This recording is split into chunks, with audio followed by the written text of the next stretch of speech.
Alright, this is my 2003 Harley Davidson Night Train. I stripped it down to the bare essentials. I lowered it about as low as you could go to.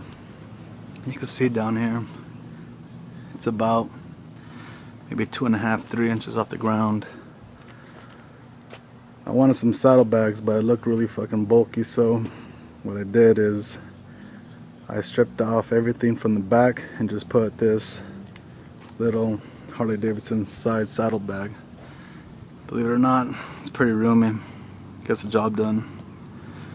I took off the rear blinkers and the big old brick of a rear tail light. I put an integrated blinker and tail light in the back. It tucks underneath.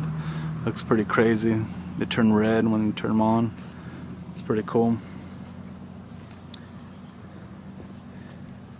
I put some DNA Fat 52 spokes, powder coated all black, some chrome nipples.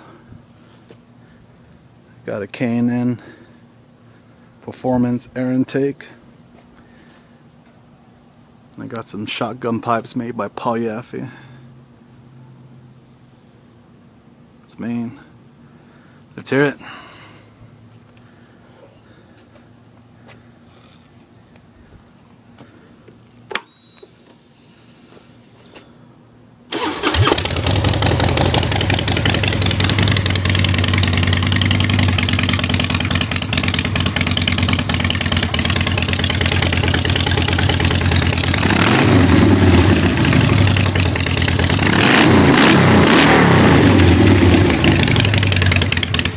There it is, folks.